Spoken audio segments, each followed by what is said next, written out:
നമസ്കാരം. മലയാളി വാർത്തയിലേക്ക് സ്വാഗതം.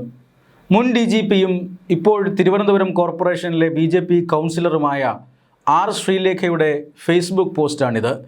കഴിഞ്ഞ വർഷം അതിജീവിത എനിക്കെതിരെ വിചാരണ കോടതിയിൽ ഒരു കോടതി അലക്ഷ്യ കേസ് നൽകിയത് പത്രക്കാരൊക്കെ ആഘോഷിച്ചതാണല്ലോ. ആ കേസ് ഇന്നലെ കോടതി തള്ളി. അതേക്കുറിച്ച് ഒരു വരി വാർത്ത പോലും ഇന്ന് എവിടെയും കണ്ടില്ല. അപ്രിയ സത്യം പറയുന്നവരെ സമൂഹം ഇഷ്ടപ്പെടാറില്ല. സത്യത്തിന് എൻ്റെ ചിന്തയിൽ വിവേചനങ്ങളില്ല.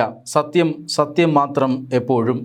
അതായത് കഴിഞ്ഞ ഏതാനും മാസങ്ങൾക്ക് മുമ്പാണ് ആർ ശ്രീലേഖയ്ക്കെതിരെ ഒരു പോക്സോ കേസ് രജിസ്റ്റർ ചെയ്യുന്നത്.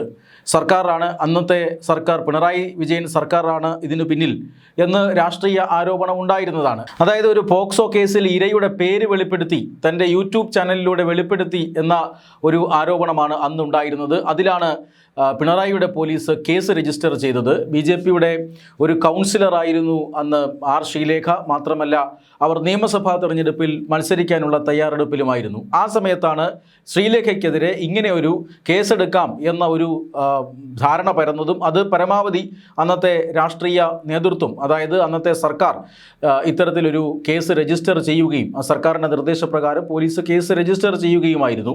ആ പോക്സോ കേസ് അന്ന് തന്നെ നിലനിൽക്കില്ല എന്ന് ആർ ശ്രീലേഖ പറഞ്ഞിരുന്നതാണ്. അതായത് താൻ ഈ അതിജീവിതമാരിൽ 2 പേരുണ്ട്, അതിൽ ഒരാൾക്ക് പ്രായപൂർത്തിയായിരുന്നു എന്നും രണ്ടാമത്തെ കേസിൽ ആ പേര് ഒരിടത്തും പറഞ്ഞിട്ടില്ല എന്നുമാണ് അന്ന് ശ്രീലേഖ പറഞ്ഞത്. അതുകൊണ്ട് തന്നെ കേസിൽ പോക്സോ വകുപ്പ് നിലനിൽക്കില്ല എന്ന് അന്നും ശ്രീലേഖ പറഞ്ഞിരുന്നു. അതിപ്പോൾ കോടതിയിലൂടെ അത് യാഥാർത്ഥ്യമായിരിക്കുകയാണ്. കോടതി ഈ കേസ് ഇപ്പോൾ തള്ളിയിരിക്കുകയാണ്. ആ വാർത്തയാണ് ഇപ്പോൾ ആർ ശ്രീലേഖ പങ്കുവച്ചത്. ആർ ശ്രീലേഖയും BJPയും അന്ന് തന്നെ ഇത്തരത്തിൽ രാഷ്ട്രീയമായി ഈ കേസിനെ പ്രതിരോധിച്ചിരുന്നു. ആർ ശ്രീലേഖ മുൻ DGP ആയിരുന്ന വ്യക്തിയാണ്. മുൻ DGP ആയിരുന്ന ഒരു വ്യക്തി BJPയിൽ ചേരുകയും പ്രവർത്തിക്കുകയും ചെയ്യുക, അല്ലെങ്കിൽ കൗൺസിലർ സ്ഥാനത്തേക്ക് മത്സരിക്കുക, നിയമസഭാ തെരഞ്ഞെടുപ്പിൽ മത്സരിക്കുക, ഇതൊക്കെ CPMന് സഹിക്കാൻ കഴിഞ്ഞിരുന്നില്ല. അതുകൊണ്ട് തന്നെ തിരുവനന്തപുരത്ത് BJPക്കുണ്ടായ ഒരു രാഷ്ട്രീയ മുന്നേറ്റം, ആ രാഷ്ട്രീയ മുന്നേറ്റത്തെ തടയുക, ഇതിനൊക്കെ വേണ്ടിയിട്ട് ആർ ശ്രീലേഖയെ കരുവാക്കിയിരുന്നു. ആർ ശ്രീലേഖയെ ടാർഗറ്റ് ചെയ്തിരുന്നു അന്ന് ഇടതുമുന്നണി സർക്കാർ എന്ന് വേണം കരുതാൻ. കാരണം ആർ ശ്രീലേഖ മേയർ സ്ഥാനത്തേക്കൊക്കെ പരിഗണിക്കപ്പെട്ടിരുന്ന വ്യക്തിയാണ്. ആർ ശ്രീലേഖ മേയർ ആവുകയാണെങ്കിൽ ആർ ശ്രീലേഖയെ രാഷ്ട്രീയമായി ടാർഗറ്റ് ചെയ്തുകൊണ്ട് തിരുവനന്തപുരം കോർപ്പറേഷനിൽ BJP നേടുന്ന ഒരു മുന്നേറ്റം, ആ മുന്നേറ്റത്തെ ഇല്ലാതാക്കുക, ഇതൊക്കെയായിരുന്നു പിണറായി വിജയൻ സർക്കാരിൻ്റെ ഒരു അജണ്ട. അതിൻ്റെ ഭാഗമായിട്ടാണ് കേസ് ചുമത്തിയത്. ഇത് രാഷ്ട്രീയമായ പ്രേരിതമായിട്ടുള്ള ഒരു കേസാണ് എന്നാണ് അന്ന് BJP കേസിനെ പ്രതിരോധിച്ചുകൊണ്ട് നിലപാടെടുത്തത്. ആർ ശ്രീലേഖ പിന്നീട് നിയമസഭാ തെരഞ്ഞെടുപ്പിൽ മത്സരിക്കുന്നു. വട്ടിയൂർക്കാവ് CPMൻ്റെ സിറ്റിംഗ് സീറ്റായിരുന്നു. മുൻ MLA പ്രശാന്താണ് അവിടെ CPMൻ്റെ സ്ഥാനാർത്ഥിയായി മത്സരിച്ചിരുന്നത്. UDFന് വേണ്ടി K മുരളീധരനും മത്സരിച്ചു. BJPക്ക് വളരെയധികം വിജയസാധ്യത കൽപ്പിക്കപ്പെട്ടിരുന്ന ഒരു മണ്ഡലമാണ് വട്ടിയൂർക്കാവ്. കാരണം വട്ടിയൂർക്കാവ് മണ്ഡലത്തിൽ കഴിഞ്ഞ ലോക്സഭാ തെരഞ്ഞെടുപ്പിൽ BJP 1ാം സ്ഥാനത്തെത്തിയിരുന്നു. മാത്രമല്ല, തദ്ദേശ സ്വയംഭരണ സ്ഥാപനങ്ങളിലേക്കുള്ള തെരഞ്ഞെടുപ്പിലും BJP അവിടെ ലീഡ് നിലനിർത്തിയിരുന്നു. ആ സാഹചര്യത്തിൽ BJPക്ക് വലിയ ജയസാധ്യത കൽപ്പിക്കപ്പെട്ടിരുന്നു.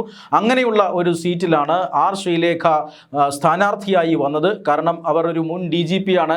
മാത്രമല്ല, അവർ അവരുടെ രാഷ്ട്രീയം വ്യക്തമാക്കിക്കൊണ്ട് രംഗത്ത് വന്നിരുന്നു. ഇടതുപക്ഷ സർക്കാരിനെതിരെ അതിരൂക്ഷമായ വിമർശനമൊക്കെ നടത്തിയിരുന്നു. പ്രത്യേകിച്ചും പോലീസിനെതിരെയൊക്കെ വിമർശനം നടത്തിയിരുന്നു. മാത്രമല്ല, ആർ ശ്രീലേഖയെ ടാർഗറ്റ് ചെയ്തുകൊണ്ട് തിരുവനന്തപുരത്ത് ഒരു രാഷ്ട്രീയ കളിക്ക് ഒരുങ്ങുകയായിരുന്നു CPM.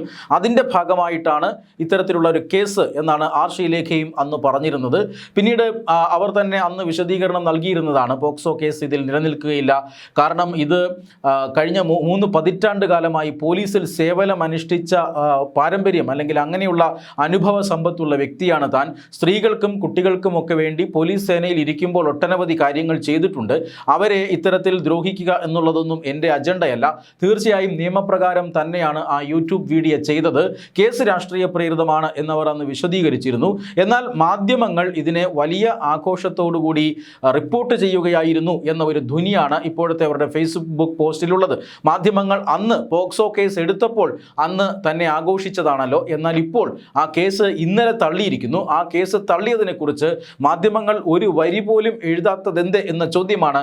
അത് കൃത്യമായ ഒരു മാധ്യമ വിമർശനം കൂടിയാണ്. CPMനെതിരെ അവർ നേരത്തെ തന്നെ പറഞ്ഞിരുന്നത് രാഷ്ട്രീയ പ്രേരിതമാണ്, കേസ് നിലനിൽക്കില്ല. പക്ഷേ അപ്പോഴും പോക്സോ കേസ് പ്രതിയാക്കി ചിത്രീകരിക്കാനുള്ള നീക്കങ്ങൾ ചില മാധ്യമങ്ങൾ നടത്തിയിരുന്നു. ആ മാധ്യമങ്ങൾ ഇപ്പോൾ കോടതിയിൽ കേസ് തള്ളിയപ്പോൾ എന്തുകൊണ്ട് പ്രതികരിക്കുന്നില്ല എന്ന പ്രസക്തമായ ചോദ്യമാണ് ഇപ്പോൾ ആർ ശ്രീലേഖ തൻ്റെ ഫേസ്ബുക്ക് പോസ്റ്റിലൂടെ ഉന്നയിച്ചിരിക്കുന്നത്. കൗൺസിലർമാർ രണ്ട് കൗൺസിലർമാരെ കള്ളക്കേസിൽ കൊടുക്കാനാണ് CPM ശ്രമിച്ചത് എന്ന് BJP ആരോപിക്കുന്നു. അതിലൊന്ന് ആർ ശ്രീലേഖയാണ്, രണ്ടാമത്തേത് നമുക്കറിയാം ആർ സുഗതനാണ്. സുഗതനുമായി ബന്ധപ്പെട്ട കാര്യങ്ങൾ ഇപ്പോഴും നടന്നുകൊണ്ടിരിക്കുകയാണ്. സുഗതനെതിരെ നിരവധി കേസുകളുണ്ട്. ഈ കേസുകൾ ഉപയോഗിച്ചുകൊണ്ട് സുഗതനെതിരെ കാപ്പ ചുമത്തുന്നു.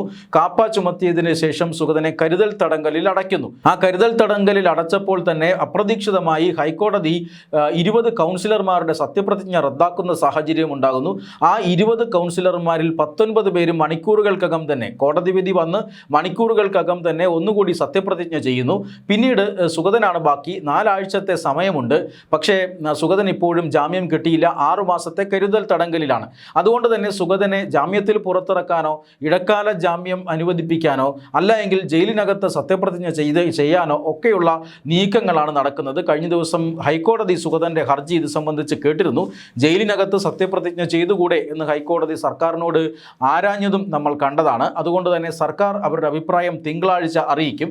ഇങ്ങനെ സുഗതനെ 4 വശത്തു നിന്നും നിയമക്കുരുക്കിൽപ്പെടുത്താനുള്ള ശ്രമങ്ങൾ നടക്കുന്നു എന്ന് BJP ആരോപിക്കുന്നു. സുഗതനെതിരായിട്ടുള്ള കേസുകളും ഈ കാപ്പ ചുമത്തിയതടക്കം മുൻ സർക്കാരിൻ്റെ പ്രതികാര നടപടിയാണെന്നും രാഷ്ട്രീയ പ്രേരിതമാണ് എന്നുമാണ് BJP ആരോപിക്കുന്നത്. അതിൽ ഒരു കേസിലാണ്, അതായത് ആർ ശ്രീലേഖയെ പോക്സോ കേസിൽ പെടുത്താനുള്ള ഒരു ശ്രമമാണ് ഇപ്പോൾ ഇല്ലാതായിരിക്കുന്നത്. കോടതി ആ കേസ് റദ്ദാക്കിയിരിക്കുന്നു.